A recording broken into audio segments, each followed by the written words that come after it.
Welcome, welcome, welcome. My name is Mikkel Thorpe, and this is the Expat Money Show. Today's guest is a serial entrepreneur who runs Time Doctor and Staff.com, one of the most popular time tracking and productivity software platforms in use by top brands today.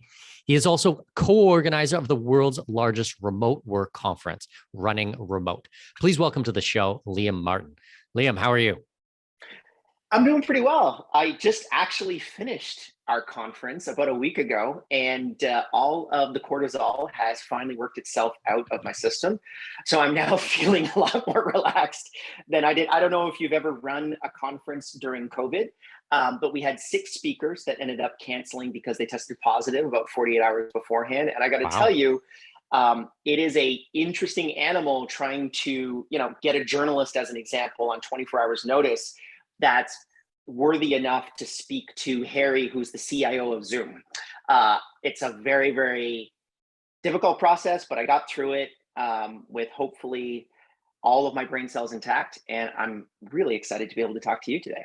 Yes, absolutely. Well, we've been going back and forth for like a couple of months now to get this interview, and you've been so flat out with the conference that's been going on. So I'm glad to hear that. For sure.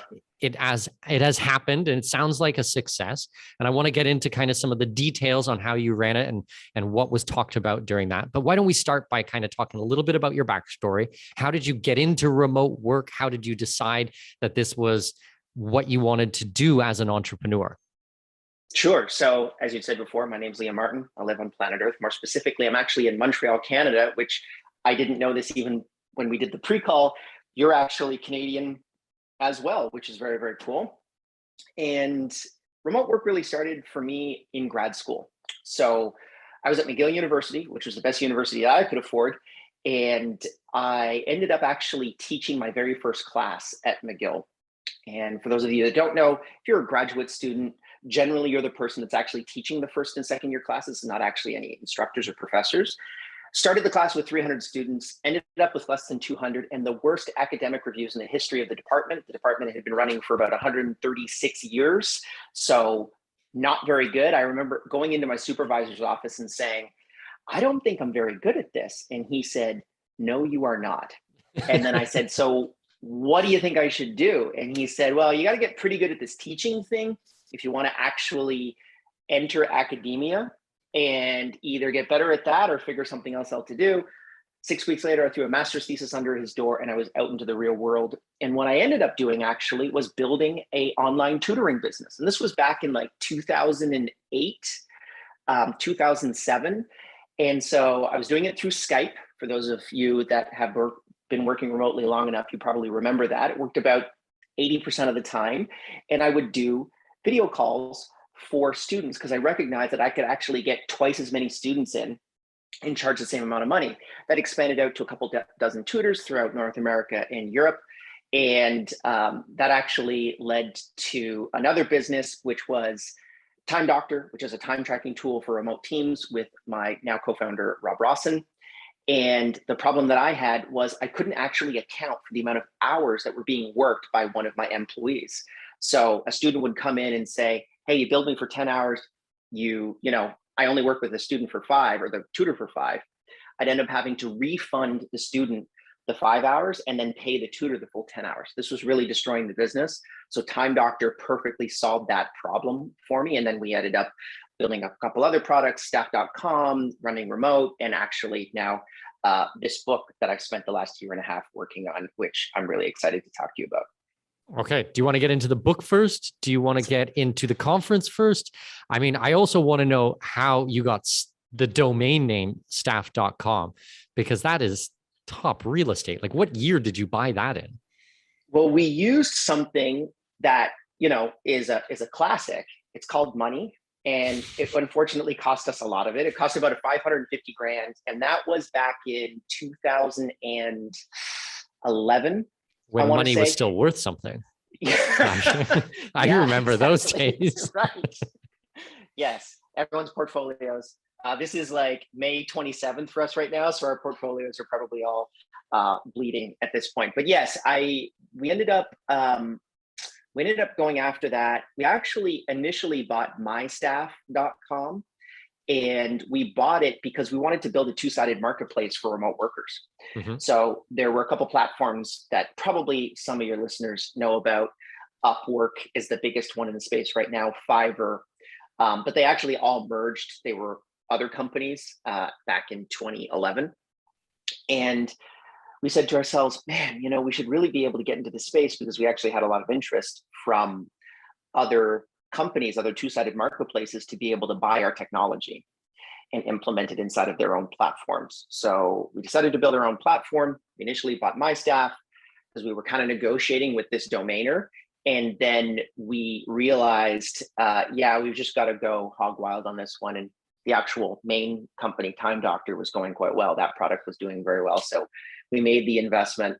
And the moment we made the investment, I ran an experiment which reinforced all of my kind of, it reinforced my confidence in buying the domain, because I cold emailed 100 people from timedoctor.com, and I cold emailed another 100 people from staff.com, and looked at the response rate, and the response rate was double for staff.com versus Time Doctor. So it really does show that when you have a top tier domain, people at least open up that email much more often than if you were from, XYZ ziggazaga.com. Well, after 6 years of going back and forth, I was able to acquire expatmoney.com. It was owned by some company in Dubai, and I've been trying to get it from the very beginning. And I had gone with Expat Money Show at first, because we started as a podcast 6-7 years ago, right, but finally picked that up at the beginning of this year. And that's cost me a solid 5 figures. And I didn't have to think about it at all. It was just it's available. All right, fine, let's get it. And then let's just go. Yeah. I think people underestimate. One of our biggest fears was, at that point, would we be replaced by the app ecosystem? Because in 2011, we thought to ourselves, okay, well, the value of a URL versus an application, maybe we would build staff.com as the app, right? Or it would just be called Staff. And it hasn't actually ended up going that direction. The amount of people that still type in URLs to go into websites has not necessarily wavered that much. So I think it's absolutely, like, it's real estate, right? It's like, Expat Money Show versus Expat Money. As much as you can shorten that URL, exactly, the more effective you're going to be in the market. I had another buddy of mine that actually ended up having a .io, and I ran a little study for him with some paid advertising, showing that when people were exposed to his brand with the .io, 30% of them were typing in the .com. Yeah, I believe that for sure. Because even when I decided that I was going to redo my website, redo my business and the brand and everything like that, I picked up a .io, expatmoney.io. And I think I was doing interviews and things like that, and I had to keep telling people, like, it's expatmoney.io, not .com. And it was like, people still make the mistake. So now I own the .com, and I'm very happy. There's been all this talk over the years of different type of, I don't even know the technical term for it, but different endings for the email and the web addresses. And, so many different options that are out there, and they're going to replace .com. I don't think so. I mean, after 10 years of doing this, I just don't think that's going to be the case whatsoever. There will definitely be more, yeah, right? But, it's like, do you want to live in the nice part of town, or do you want to live in the ghetto? The .com's a nice part of town. Yeah. And everyone still remembers that. And, it's just like, I've purchased a property here in Montreal, Canada, that's in a place called the Plateau, which is a very high-end part of town. And I could have bought a 10-bedroom house in the suburbs for the price that I paid for a 4-bedroom house here. But I realized, well, you know what? It's a nice part of town. And when there's going to be an economic correction, the suburbs are going to drop much more than the top. And this is like, you look at any city, you always want to be able to purchase in the place that will have the most defendability in terms of, unit economics. And .com, that's where it's at. As short of a URL as you can possibly get. And the .com, hold it for 25 years. The other thing that's interesting is we've looked at that domain again, and we've had a couple assessments of it, and it's now worth probably about 1.5 million. based off the assessments that we've done. So just holding it for 13 years, we've gone from 500 and something thousand to 1.5 million. That's a pretty good return on investment. No doubt, no doubt. Well, that's a fun little tangent because I do think that domaining is interesting, especially as business owners. But let's get into some more of the meat. So, all right, let's start with the book because you did mention it is something that you want to talk about, and you said you put a ton of work into it. So, what is the topic of the book? Is it remote work? No. Oh, it's the only book that's not about remote work. And here's the issue. Okay, I love this conversation. I was showing you a book that I'm not even going to, I complimented the cover and you're like, no, it's a nice cover. Yeah, I'm holding this book up right now. Okay. I get about 20 books a quarter that come in about remote work. Sure. And they all have the same general answers to these questions. Should you use Zoom or should you use Google Meet? Should you use Slack or should you use Microsoft Teams? And my response when people ask me that question, which I get every single day of my life for the last 2.5 years. So Liam, which software should we use? Should we use Zoom or So if you're asking that question, you don't actually understand the problem that you're trying to solve. And that's what this book is about. So what we've recognized is I've run this conference called Running Remote, and it is, as you had said, the largest conference on remote work. We've been doing it for almost 5 years now. And I've been able to interact with what we call remote first founders, people that built their companies remote from the get-go. And I think this absolutely has a fantastic amount of overlap with your audience, because I'm sure probably the vast majority of them are doing some type of business and they're probably operating remotely. And the one single thing that they all had in common was what we're calling asynchronous management, which is the capability to be able to manage a business without directly interacting with any of the people inside of that business. Okay, pause, because I want to, before you go on, pause. When you say not directly interacting, are you specifically just referring to video calls like we're talking today? Or are you talking about like even chat apps like Telegram or WhatsApp or those types of things, or Slack or forums, or even as like how far down the rabbit hole does this go? So I can give you an example. One of my friends, Amir, who runs a company called Todoist, and it's a task management app that's used by millions of people all over planet Earth. He was telling me a story that's in the book about how he had an engineer that worked inside of the company for 6 years. He never spoke to him. He never met him in person. He never did a video call with him. He never did an audio call with him. The farthest that he got was chatting on Slack. But that was the farthest that they've got. And they actually thought at one point, maybe he's a bot. Maybe he's an AI that's been built. But at the end of the day, does Amir really care whether it's a bot? They got the work done. So, that's basically what I'm talking about. Is there's a basic philosophical layer that most remote asynchronous founders talk about, which is a book called Deep Work by Cal Newport. Read it like 12 times. Amazing book. Fantastic book, right? And basically, deep work is the capability to be able to have everything at your disposal in order to be able to accomplish work, right? To be able to accomplish a hard problem or succeed at solving a hard problem. Companies work exactly the same way. So asynchronous organizations, or what we're calling asynchronous management, the methodology of managing these individuals, allows for everyone inside of that organization to optimize themselves towards a state of deep work so that they can solve those problems much faster and more effectively than people that are inside of an office, what I like to call distraction factories. The ability for everyone to be able to have everything at their disposal to be able to solve those really difficult problems is really what differentiates asynchronous teams from in-office teams. And this is the part that I find so exciting, because in our study of these asynchronous organizations, we found that on average, their managerial layer is about 50% thinner than their on-premise counterparts, because the actual platform is the system that manages everyone, not necessarily individuals. So this is a very kind of and this is the cool, sexy thing that I've been trying to tell people about since the pandemic started, when everyone ended up moving remote. I mean, we had 4% of the US workforce working remotely in February of 2020. By March, that was 45%. That's the biggest transition in work since the Industrial Revolution.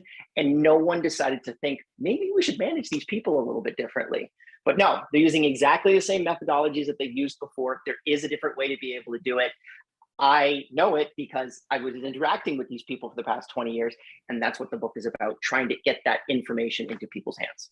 Well, I think this is super interesting because we've probably done, probably about 5 or 6 episodes last year on remote work, and probably 15 or 20 episodes on remote work over the lifespan of the 6 or so plus years of the podcast. We've even done like mashup episodes, the best of remote work, but we've never discussed this before. Everything that we've discussed has really been about the mindset, about the person moving overseas, what it looks like to be on the work side of it, opposed to the founder and the management side on how to run the team remote. So I think this is super interesting to dig into. Why do you think that is? So I'm trying to actually figure out the solution to that problem too, because so many people, as I said before, it's about the tools that you're using. It's about, the lifestyle that you're going to gain. And these are all the very important things. But the problem is that if you are in Playa del Carmen in Mexico, living, a fantastic lifestyle, living by the beach, but you have to be on Zoom 9 hours a day. I mean, does it matter where you're located? Probably not, right? For me, I spend about an hour in what I like to call synchronous forms of communication with my team, with the organization that I manage. And then outside of that, I focus on deep work. I focus on doing things like this, which is leveraging my time and really figuring out, what am I good at? What can I do that other people cannot do? And focusing solely on executing on that. Mm-hmm. See, my business has always been remote, right? From day one has been remote. My solution, as we've scaled, I think I've got 8 or 9 full-time employees right now that help me. My solution was just to hire a project manager, and then I come up with crazy ideas, and I'm like, here, you deal with this. Like, you just ram it through and just make it happen. I read Traction and loved that book on the management style that they did. So studied pretty much everything that they've put out on that. And that was kind of my idea, is I'm the innovator. I have the creative ideas and I need the implementer. And my implementer, he just pushes everything through, and he's remote. I'm remote. He's down in Brazil. I'm in Panama. All my people are in, I think, 8, 9 people in probably 5 different countries. So, but we still take Zoom calls. We still have a chat that we're using on Telegram every single day, 100 times a day, and still using emails going back and forth. So, so what are some of the switches to make things more asynchronous? So they're not waiting on me, I'm not waiting on them. What's the way to kind of rev that up or leverage that even further? Yeah, so you hit the nail on the head with regards to holding people back. And that's the big part that I think is, it's a difficult issue to be able to address, because I think the first point and the most important point that I would really kind of infuse into everyone's heads is, this is not necessarily this is not that old school methodology that you were thinking about when you took your MBA course, as an example. And I've gone through some of these courses actually in preparation for the book. It's very, very interesting how we're looking at the human dynamics of communication. But the reality is that that's a 20th century model inside of a 21st century reality. The ability to be able to communicate very, very effectively and easily. I mean, exponential isn't even the word. Someone told me a statistic that 2 years ago, there were more photos taken than in all the years previous combined. We're talking about the level of communication that you can transmit is just insane. So the biggest thing that we tell people to do at the very beginning is start with process documentation. And if you've read E-Myth and also Traction, EOS is really important on this. But we take it a step further. We basically, the first document that you write about 3 months into joining us as a company is a document that says how to do my job. So how to do Liam's job as the CMO of the company. We restrict it to about 5 pages. You can link out, obviously, to other resources, but then that creates that first crucial document, which is if I get hit by a bus, I have absolute and complete redundancy inside of that organization where that document can be shared with my direct reports and they can take over the responsibilities for that. But then inside of that, we really have, I call it the hierarchy of communication. So in-person versus video versus audio versus instant messaging versus email, and then actually versus project management. Tools like Asana, Notion, these are pretty popular project management tools to be able to implement. Your goal actually is to push as much of that communication down those rungs as much as humanly possible. So if I'm on my project management system, we do something, we use EOS actually inside of our organization, but we use an asynchronous version of EOS, which is every single week we meet the 8 top executives in the company and we put down issues and we debate those issues on Asana. So we put down our issue, our ticket, we debate it. Sometimes there's like 70, 80 comments in these issues. And then if we come to a conclusion, we actually take the conclusion, we put it to the top of the ticket, and then we complete the ticket. So if there's less than 3 issues before a meeting, we don't have the meeting. We have a meeting about once a month.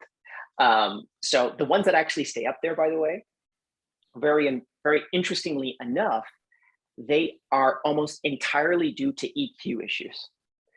They're due to Mikhail doesn't like Liam, and he's got a problem with Liam, and he thinks that he's an a-hole because of blah, blah, blah, and all that kind of stuff. And those are usually the issues that we actually have to address. It's not the actual nuts and bolts of an organization. And if you look at any MBA book right now, basically the vast majority of management is simply just facilitating information to your higher ups, right? So I give you my numbers, you give your manager my numbers, and then that manager gives the boss my numbers. Inside of asynchronous organizations, we have another core tenet, which is radical transparency. So everyone in the company should have the same informational advantage as the CEO of the company. And that's very difficult for a lot of people to be able to take on, particularly the CEO. But when you join the company, within the first 3 months, you'll get access to our P&Ls, you'll get access to all of our customers, how much money they generate, all of the process documents. There are no closed doors. Every single meeting is open. If it's closed, then there's a problem because we're not being honest in actually telling people, hey, there's an issue, and this comes out of EOS as well. You should be as radically honest as you possibly can in order to be able to move the business forward. So those are just kind of a few of the pieces that kind of connects to asynchronous management. But what this basically creates is an environment in which the platform becomes the manager and not necessarily any single individual. And this is the key piece. If the platform then becomes the manager, meaning, oh, I don't know how to do X. Well, I should go inside of our process document and actually figure out how to do X. I shouldn't talk to John because John actually has work that he needs to do as well. He's in a state of deep work. And by interrupting him, you think that you're solving your own problem, but in reality, en masse, what you're doing is you're creating an environment where there's all of these interruptions that occur and no one can actually get deep work done. I love the idea about the software, and I've tried, we don't use Asana, we use a offshoot of Asana, Trello. I can't remember who owns who. One owns the other. Every time I tried to set it up myself, I failed horribly. Now with my new project manager, he's much better at it and he keeps everyone on check with that one. Now, the radical transparency, I have to be honest with you, that was like a physical movement backwards for me. I revolted at that. I love my staff and I think that they're great, but I just don't know as the CEO and founder of my company, whether I would be sharing every single detail about Well, about everything with my staff. Yes. So the only thing that we hold back is information that that particular employee wouldn't necessarily want everyone else to know about. So that would be hiring and firings. So that's like HR stuff, you mean? So HR really is a firewall where Okay. they're cordoned off from everyone else. But I can give you an example where we made some serious cutbacks in one of our departments where we had to let quite a few people go.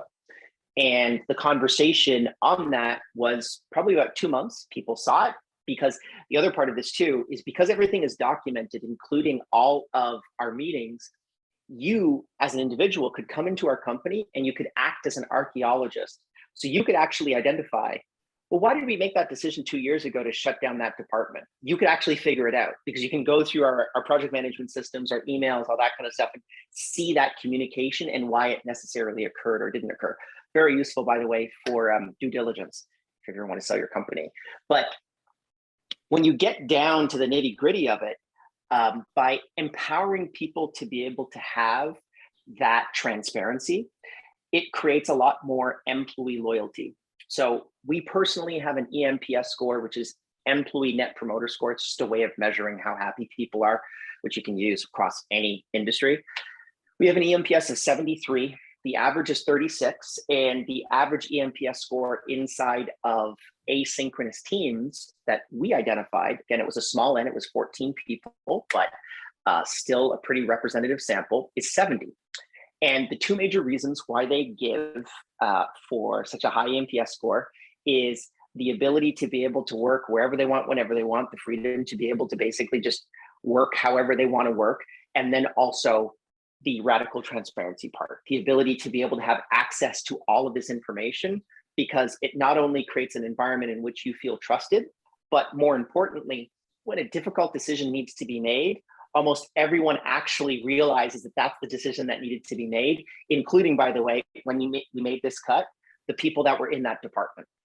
And they said, wow, we completely agree, this didn't work, let me go find a job somewhere else. All right. What about things like corporate espionage, about intellectual property on any sensitive data? How can you have this level of transparency with those? Those are real things that every organization has to deal with. Absolutely. So I think we're actually now getting into the legal ramifications of remote work, which is another part of this, which I think is really important for people to understand, is if you are PCI, HIPAA, or SOC 2 compliant, you probably need a lot more security than you are currently implementing inside of your remote first organization. Number one, from a legal framework, it's really important. A lot of people are actually not working remotely legally, but from a securitization perspective on our side, like we all have these things, which are Titan keys. These are physical two-factor authentication tools so that we know that, okay, when I plug this into my computer, I can't go into my email or anything else until I actually have this key plugged into my computer, and I have to carry it with me. It's super annoying, but it makes sure that we're a lot more secure than we are. The other part of it too is making sure that there is documentation, which is, well, where's the audit trail connected to you interacting with that information? If you interacted with, let's say an R&D file, as an example, we keep all of that documentation in place, which is actually another tenet of asynchronous teams, which is incredibly detailed metrics. Because you can measure everything, we do measure everything, and then we create quantitative outcomes from that data, which then reinforces that the manager is not necessarily responsible for actually figuring out how well Johnny's doing. Johnny can actually figure it out himself, and the platform basically provides him that information. But very important to be able to keep that in place. With all of that said,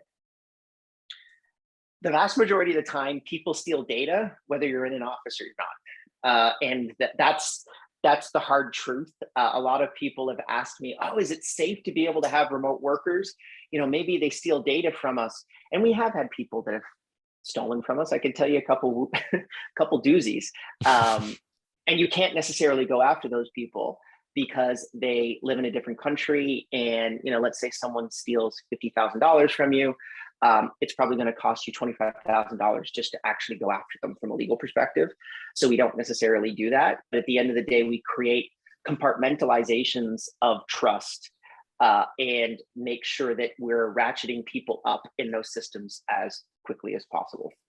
Well, okay, so that answers the question from the remote side of the equation, but not so much on the equation of the transparency. Like if you have everything transparent, if you have entry-level people that have access to your profit and loss statements and your balance sheet, like that for me would be a me and my accountant type of conversation only. Like that would not be anybody else. That wouldn't be my marketing department. That wouldn't be my website builder. It just wouldn't be. So I understand from like company vision or ethics or, culture of the corporation. Absolutely. That should be shared with everybody. Everybody should have understanding of those types of things. I'm still trying to get my head around what advantage or maybe even if there were some advantage versus the downside and the negativity and the loss of privacy and control over these types of things. So the advantage is really, and it's very difficult to be able to quantify it unless you've done it already. And there are staged ways in which you can go about doing this.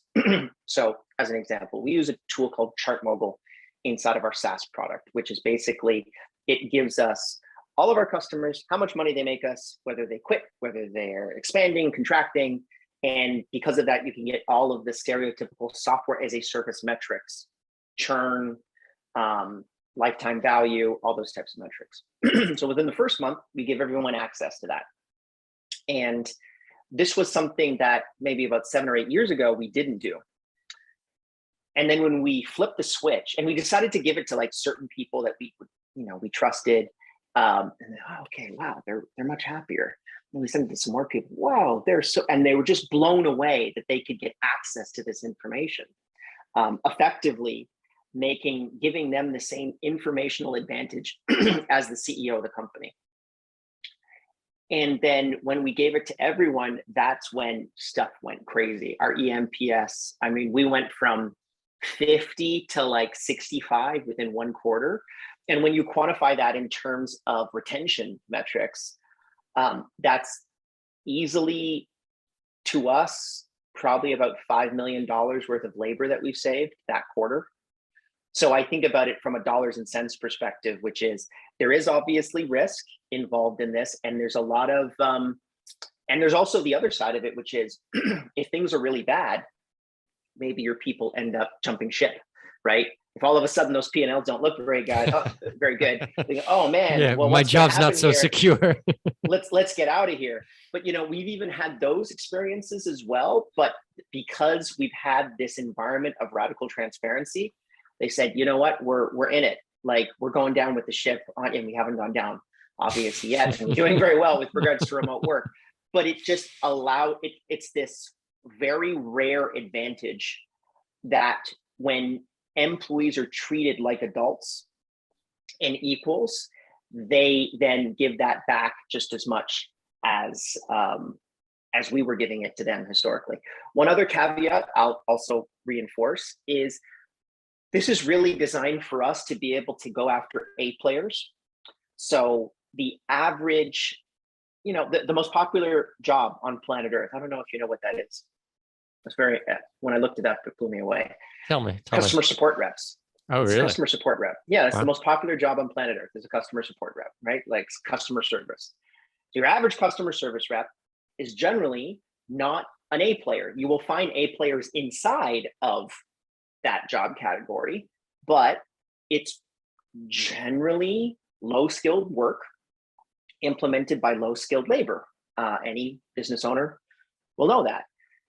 And that's one of those things that we don't necessarily need to give that information to them because we're not necessarily doing this to retain those types of people. It's more the engineers, the VPs, the data scientists, the people that can basically get 5 jobs tomorrow if they really want to.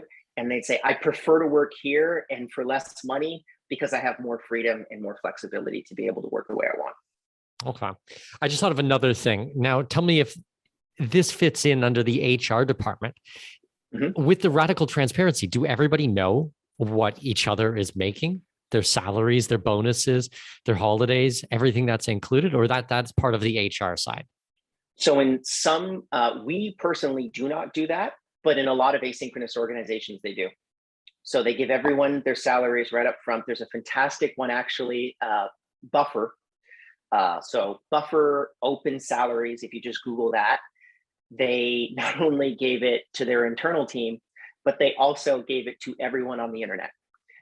So they will know. So you know when you join Buffer This exactly how is much too money much you for me. make. There's just no way. That's just so outside of what we stand for. Like, I mean, we deal so much with like privacy and anonymity and Well, things like this. Like, yeah, and I think the obviously your clients that you work with, you should not disclose that type of information no, under I any would that would circumstances have legal whatsoever. ramifications for sure. But I mean, for my Exactly. employees, I mean, that's still just So I'll give you another example. Is another company that we studied for the book called GitLab, which is basically a software repository. So you can basically put code there and you can share it with other people.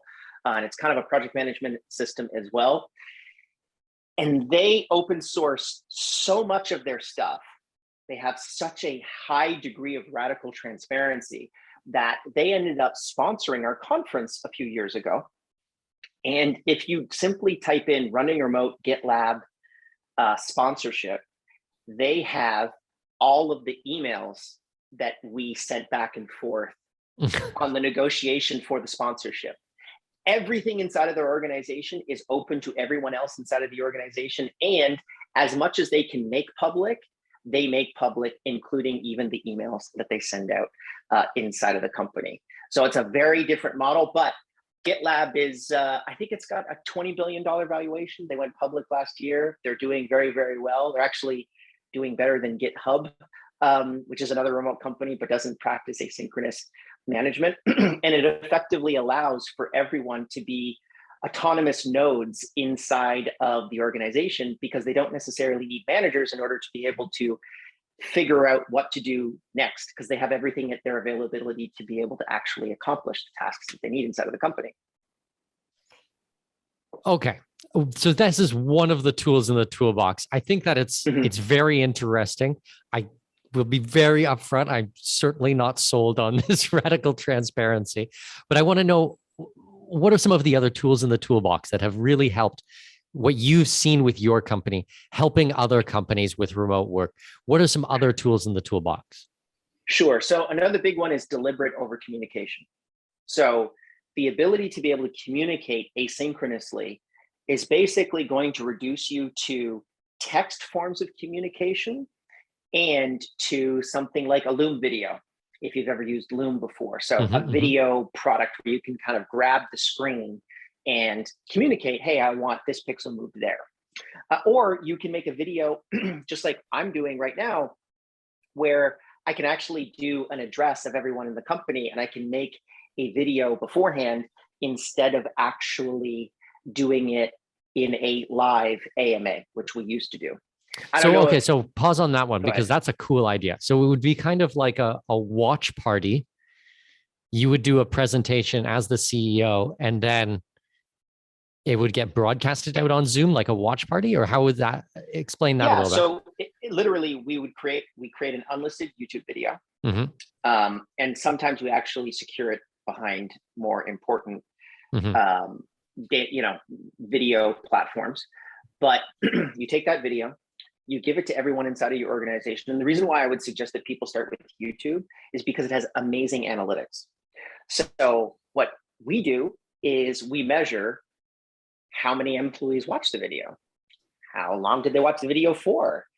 And that's actually my outcome variable. That's how I'm measured as the person that's producing the video. So it shouldn't be I don't know if you probably haven't had this experience, but a lot of people during the pandemic, unfortunately, had what I call culture at gunpoint. So it was like, all right, we're all going to get on Zoom Friday night, and your beer is going to get FedExed to you. and we're going to play Cards Against Humanity, but the HR friendly version, not the actual fun version, because that's our team building, and everyone is forced to be there. I think that's called apples to apples, that version. So asynchronous organizations say, listen, we're going to create content that we hope that you're inspired by. At least that's the way that we do it, and a lot of other asynchronous organizations as well. And it's our job as an organization to be able to inspire you, because really at the end of the day, asynchronous teams are not about the people inside of an organization. It's about the work that you do. So what's the dent in the universe that you really want to make? Really focusing, and this is perfectly connected, by the way, to EOS, is our entrepreneur operating system, traction, and everything else that you spoke about before. It's that vision that aligns everyone to say, yeah, I'm really excited about working in this company because I think we're doing something that I really believe in. And therefore, I'm going to watch the weekly address as an example from Liam, because he puts out really good stuff that's informative and exciting, and it's going to give me a little bit of a jump for the rest of the day. So that's what we really communicate, is make sure that we're over communicating in the right ways, and then also communicating in a way that's not necessarily wasting people's time. I mean, I don't know about you, but if I go into a meeting, right, at a board meeting, and I'm sitting with 8 other people and 2 of them are talking for 45 minutes, I mean, I always end up getting a text message from somebody saying like, wow, this is so incredibly boring, right? Like all of those people are wasting their time, and the vast majority of those times, those are 6-figure employees that could be focusing on deep work. I think I'm going to be replacing my Monday morning meeting. This sounds good. This one I like. This one I'm very fond of. I like the idea of the delisted YouTube video. I put out what I need to say. All right, you guys watch it in your own time. I've got one employee. I swear he works at 4 o'clock in the morning. It's perfect. I mean, he gets the stuff done. I wake up in the morning. It's all done. If he wants to watch things at that time, then great. Opposed to making everybody get up at 9 o'clock first thing in the morning every Monday to have our weekly meeting. I could see Why this would one. you do that? Yeah. Yeah. I mean, the other thing that is really important to note about asynchronous management is I think we're going to see the rise of the introverted leader. So I'm very introverted. I can't necessarily address, large groups of people. And also in debates, I'm not very good. I ended up having one of those issues actually at the conference where I was thrown up on stage because there was no one else left to actually go up on stage, and it didn't end up going very well for me. But what I am really good at is actually thinking about what I want to say, writing it down, putting it up on this teleprompter that I'm staring at right now, and then communicating that message and communicating my honest excitement for whatever, I put on the page. And that's the reality of asynchronous leadership, is you don't necessarily have to be the, white 6'2" Captain America looking guy that's always got the right answers to everything. I hate that guy because that guy beat me up in high school. But for me, I can be the guy that's like, you know what? I can think about that, and I can actually sit down and conceptualize what message I want to send to everyone inside of the organization to be able to get them excited about what they're doing and showing them that their work is meaningful and doing things that's changing the world in a positive way. That is a very, very exciting thing, because a very small percentage of the population actually has that capability to do it off the cuff. And with asynchronous work, the other 80% of the population can finally get into the game. Well, I think this is really important, because anytime you can identify what your strong parts are in a business, the things that you can do that nobody else can do, I think just focusing on that and trying to either automating it with software, having other people do it, empowering other people to do it, which is really what I hear you saying, is getting out of their way and letting people focus on their own strengths. And just you do your thing. I mean, I write and I speak. Those are my core competencies. I write and I speak. I don't want to build websites. I don't want to do graphic design. I don't want to do 99.9% of the things that are out there for my business. And I just look for software and opportunities that someone else can do it, and my plate is clear. And I spend 6 hours a day on Zoom, but not necessarily with my staff. I spend 6 hours a day because my main business is, creating content, and I work as a consultant. So I work one-on-one with high net worth individuals, and I help them through problems, and I love it. I get a massive kick out of it. It's so much fun.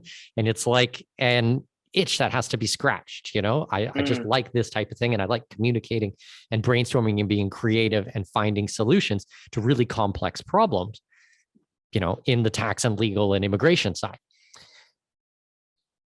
Running the Monday morning meeting is certainly not my favorite point. Trying to figure out who should be involved in the team and how it should be put together, and the worst is following up with people and making sure that people are doing their job. Oh, that's the worst. That's the worst. The worst. And here's the thing is it's 2022. Yeah. You don't have to do that anymore. Yeah. There's a piece of software that will actually do it for you. And not only that, they'll do it better than you could ever do it. I don't think that's a stretch for any stretch of the imagination, because I suck at this. I find it so frustrating that we have to have, and this is actually, by the way, one of the big reasons why there's been a backlash towards remote work and a lot of people going back to the office is, and I've kept a very open mind about this. I'm definitely on the side of remote work, but I'm a lot more pragmatic than anyone, would probably give me opportunity for. And when I've spoken to these middle managers, I said, okay, yeah, you want to have everyone go back to the office, but why? I use a very Socratic method.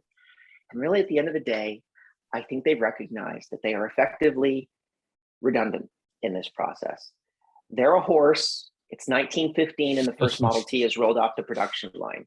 And they can go and do something more exciting. As I had said before, in asynchronous remote teams, way more people actually work on problems than there are people managing people working on hard problems, which creates a better run organization and a more competitive organization. I really think we're at an inflection point here where we're going to say, okay, we're going to have more people working on these difficult problems, and we don't have the choice to be able to go back to an office because it's just a more inefficient way of actually facilitating information and solving hard issues. So when I speak to these middle managers, they really just want to fight the coming tide. And that's very unfortunate, because I think now is the time, if you're listening to this and you're thinking to yourselves, okay, well, maybe this works, maybe this doesn't work. If it does work and you're a manager, you really need to be able to get good at doing something as opposed to managing people who are doing things.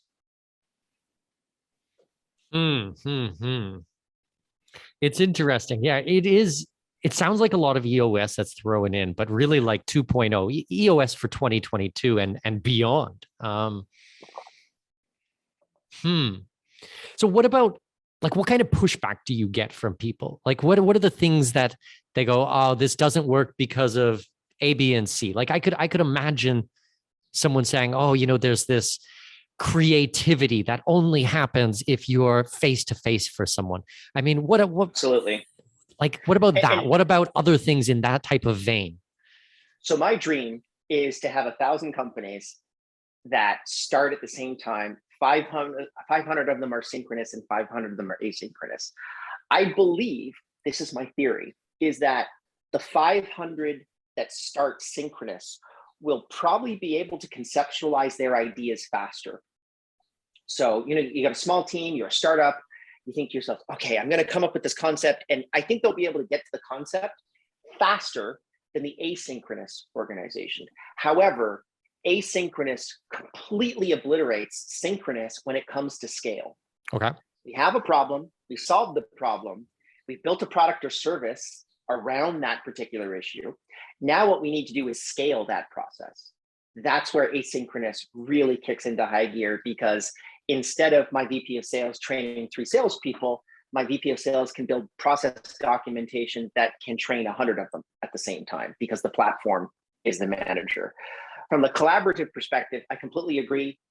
Having that in person, and just because, as an example, just because we are an asynchronous organization doesn't necessarily mean that we don't meet in person or meet synchronously. When we choose to meet synchronously, we try to have that as high fidelity form of communication as humanly possible. So what does that mean? It means I actually just did one of our quarterly team retreats with our VPs, and it was 8 people. We all met in the same room for 2 days. And that's where we interacted and built rapport and trust effectively between the two of us. But to your point, the other pushbacks that we get is with regards to deliberate over communication. They really say to themselves, oh, well, I need an answer on something now. Inside of asynchronous organizations, there's no immediacy. We try to ban immediacy from the organization. There's no, oh, well, I need an answer on this right now. Because then what that does is, particularly if you're the business owner and you're saying that to the people that report to you, well, they drop everything and they actually get what you need done as opposed to what the organization needs done. And that's a really important point to be able to push on. The next one is really democratize workflows, process documentation. People don't do it. A lot of people talk about how they have process documentation, but then when I actually look at it, they don't, unfortunately. Start with that single document, how to do my job. That's a really good first step.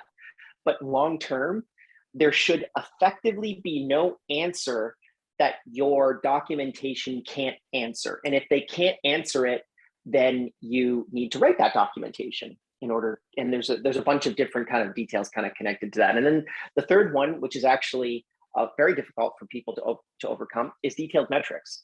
So the ability to be able to measure everything inside of an organization is really important to the success of that organization.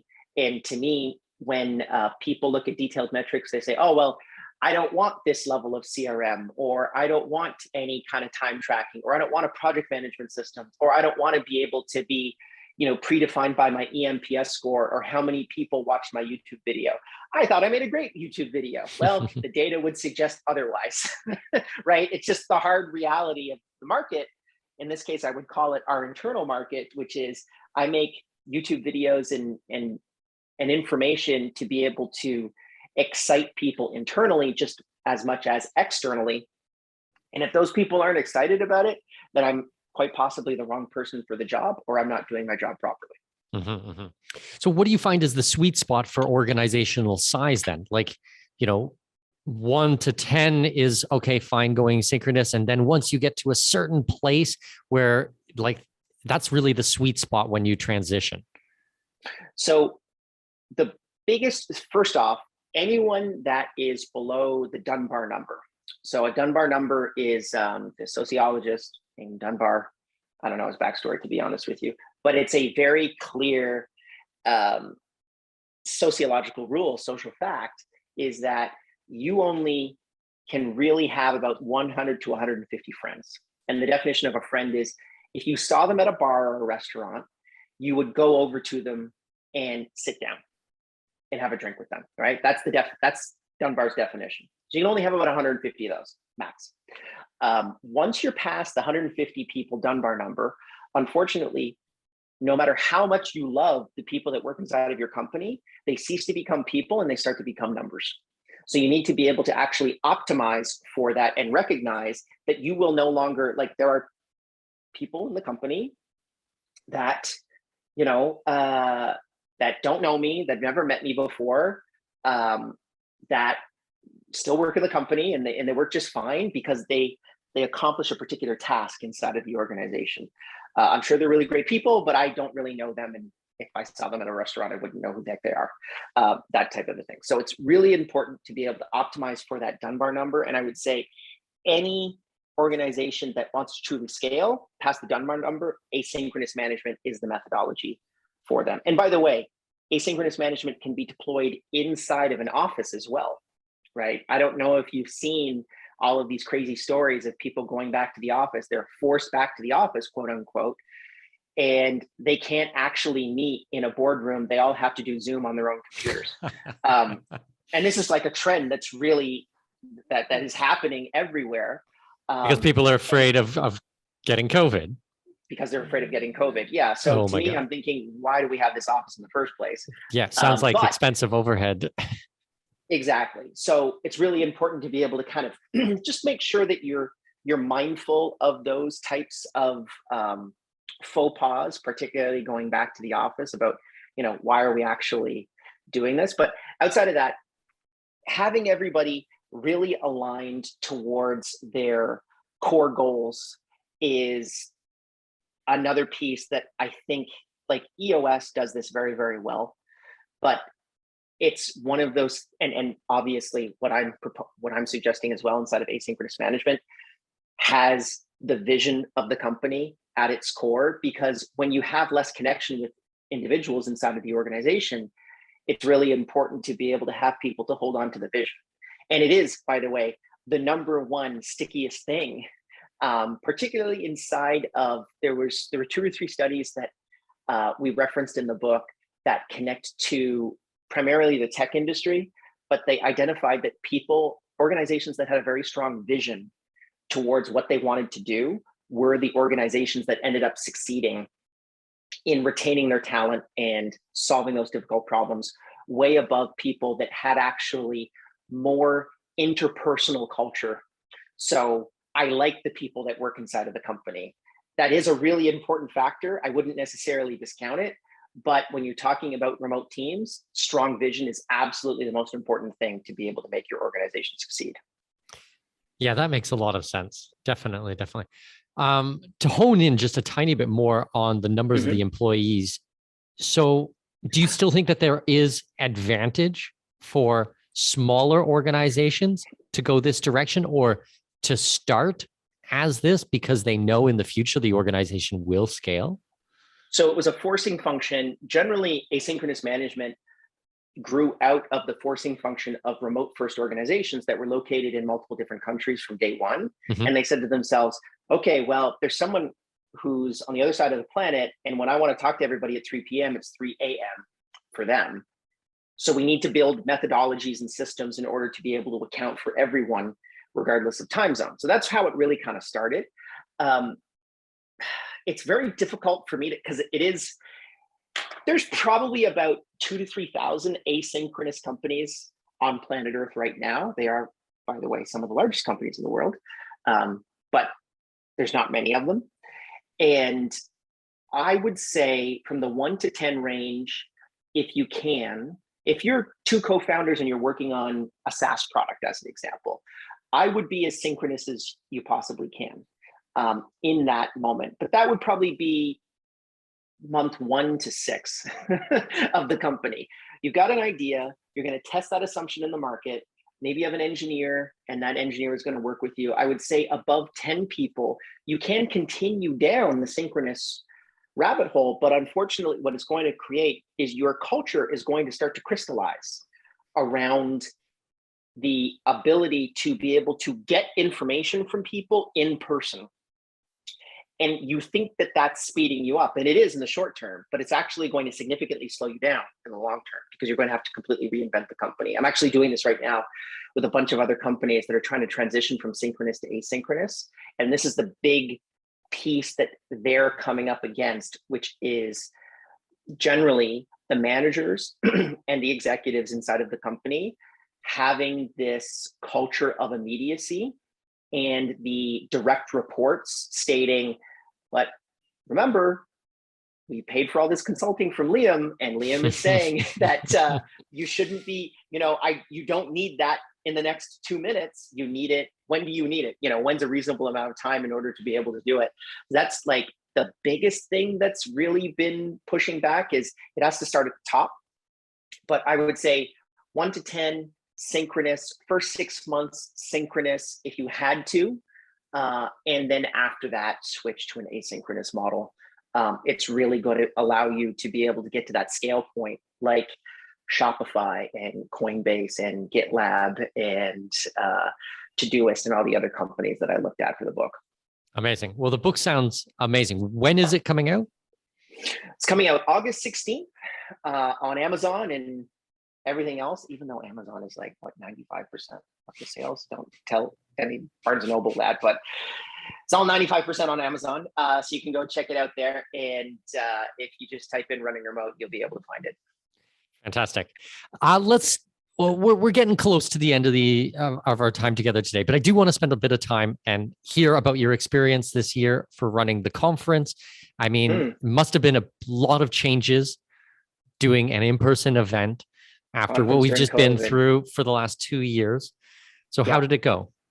I will never do a conference ever again during COVID.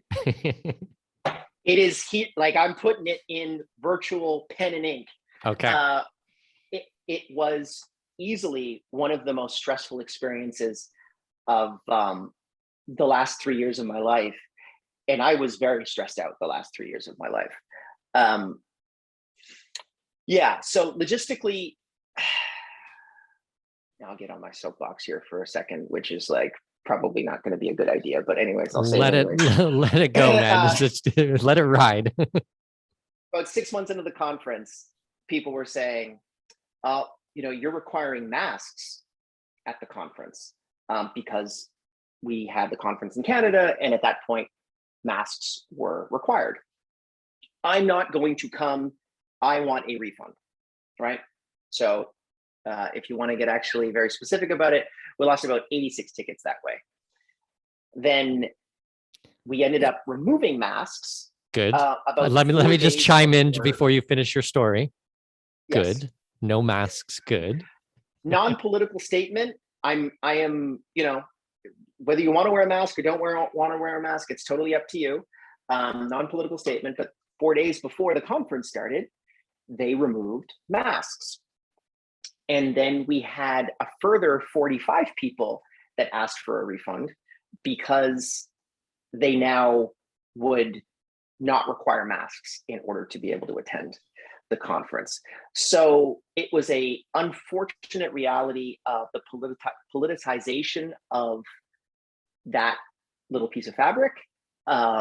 We did require that everyone be vaccinated when they go to the conference. Under the law here, when you come to Canada, you actually need to be vaccinated or you go through a 14-day quarantine. So we recognized, well, we're just going to go with vaccination for everybody, which we did get some resistance towards as well. We ended up having about 12 people that said, I'm not vaccinated and I don't want to be vaccinated, so therefore I'm not going to come to the conference.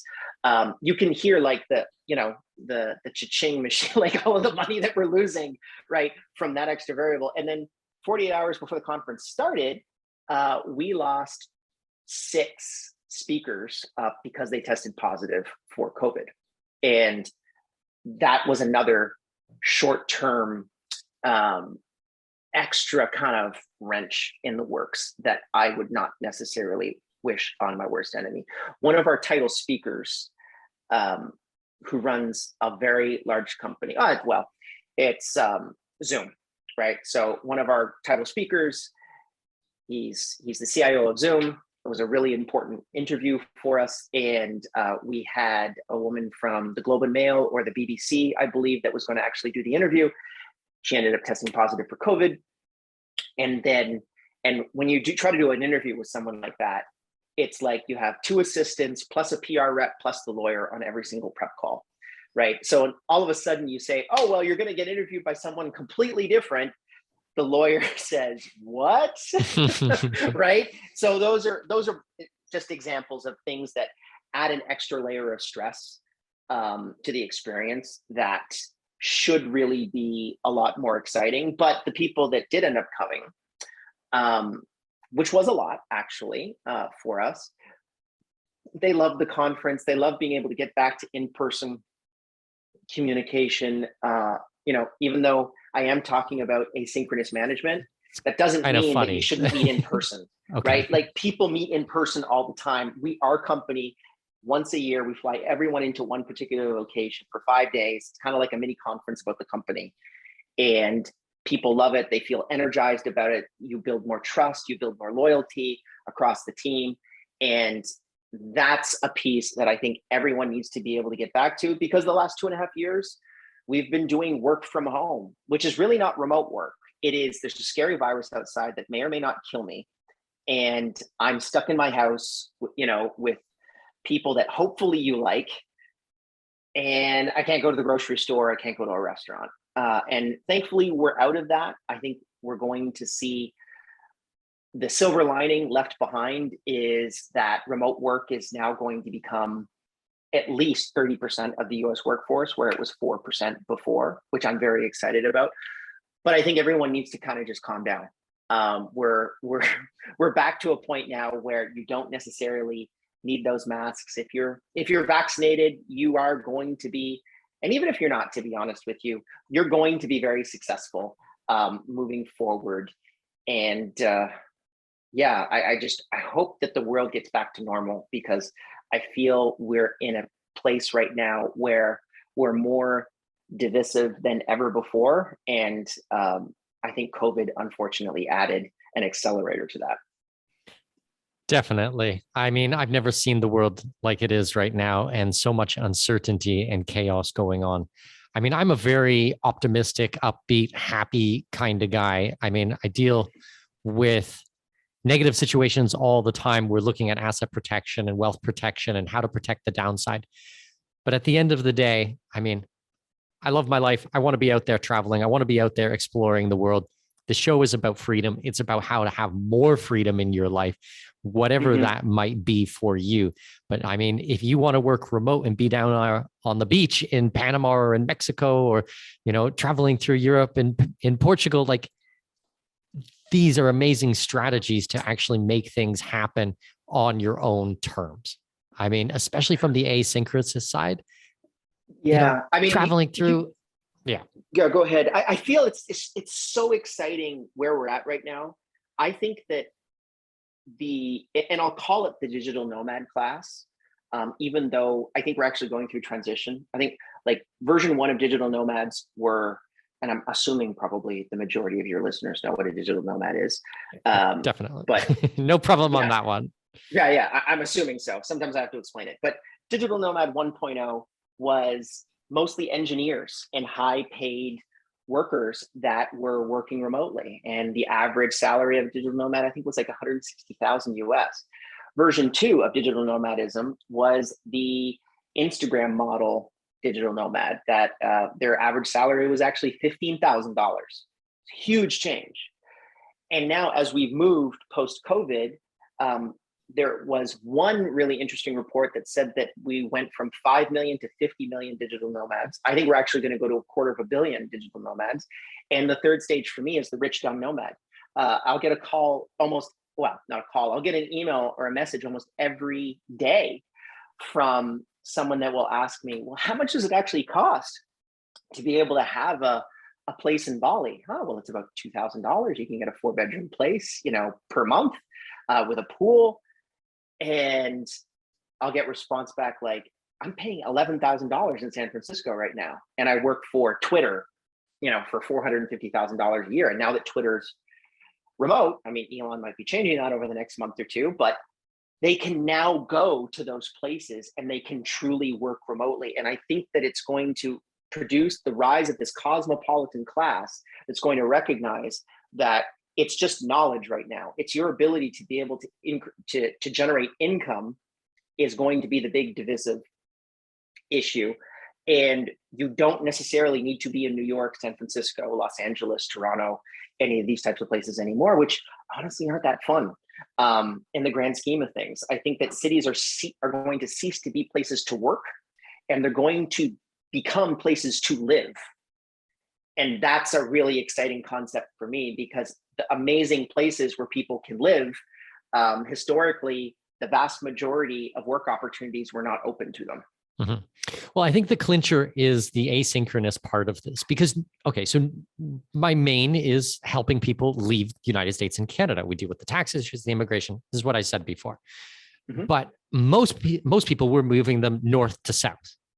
And that's because they work remote, but they still have to spend hours every day on Zoom, and they have meetings and things like that. Not no one, but I mean, 98% of them, of my clients that I help, are north to south. They're not east to west. Yeah, we're not moving people to Thailand or Bali or something like that. When I lived in the UAE for 8 years, I had to start client calls and start working at like 5, 6 p.m. And I would work until 2, 3 o'clock in the morning, which was fine when I was a single guy or when I was newly married. But when my wife and I had children, and my daughter is waking up at 6:30 in the morning, and we got to be quiet because daddy needs to sleep until 2 p.m., Right. that doesn't work. So I had to come back to Eastern Standard Time or even Central Time, somewhere around that. So it's just 1 or 2 hours difference. But there's no way being out in the Middle East or being, in Thailand or something like that was going to work for me. Now, if you can structure the organization in the way that you've been describing today, where things are not immediate, where you have ways of communicating, where things still get done and you empower people to get them done, but on their own time and on their own time zone, that's a game changer. Case in point that ties these two pieces together is I've been looking at buying a property in Istanbul because for $250,000, you can actually get a passport, and your wife and children can get passports as well. It's a pretty good deal. So I was interacting with this attorney, this Turkish attorney, and he always wanted to jump on phone calls. Like, the guy would call me, and I really had to have a bit of an intervention with him. And I said, so you don't need to call me for basically anything. Like, tell me what I need to fill out. I will send you that information. And if you want, we can use a project management system so that we can make sure that everything is synced up properly. And he actually emailed me back last week, and he was like, this is the least stressful client interaction that I've had, because I'm literally just an input-output device, right? And obviously you need to build rapport with clients and all that kind of stuff. But if you've sold me, right, like, I'm going to pay for it. I just want as few problems as humanly possible. And if there are issues, then you move up the chain, you move up to a synchronous form of communication. But very rarely are those problems actually something that requires immediacy. And that's the piece that I think a lot of people still don't get, because they're still stuck in the office mindset. I don't know if your lawyer told you, but it has changed to $400,000 in real estate in Turkey for citizenship. So you might need to be buying a couple of more apartments over there. Yeah, so he told me about that as well. But supposedly there was something that I was able to, this was something that I did about a month and a half ago. Okay. Yeah. If not, question it, because I do Turkish citizenship by investment, like, for tons of my clients. So we've been following this one extremely closely, and I'm even heading over there next month myself for some client work. Cool. So yeah, I feel that that's another piece of this too, is once you have this framework in place where you're out of the office, you're no longer necessarily connected to the office. Number one, you can travel the world, which makes you I think it's probably the number one most important thing to make you not an a-hole. I don't know if I can swear probably on your podcast. You can definitely swear on my podcast, but yes, I agree. Yes. So like, it makes you such a much more interesting person when you can travel. And I've been doing this for 20 years, right? So I was doing it way before COVID, and it's made me, I've gained so much depth to who I am as a person. We're both Canadian, the average Canadian, relatively one-dimensional person, right? Nothing necessarily against that, but the depth that you gain from saying, I'm going to spend 3 months in Cairo, as an example, and learn how, Egyptians live, or I'm going to go down to South Africa for 6 months and check that out, or I'm going to go to Mexico and live on the East Coast for 3 to 4 months. It gives you so much depth that I think it absolutely has a fantastic ROI into your business, but it also has a fantastic ROI in your personal relationships and your own identity as an individual.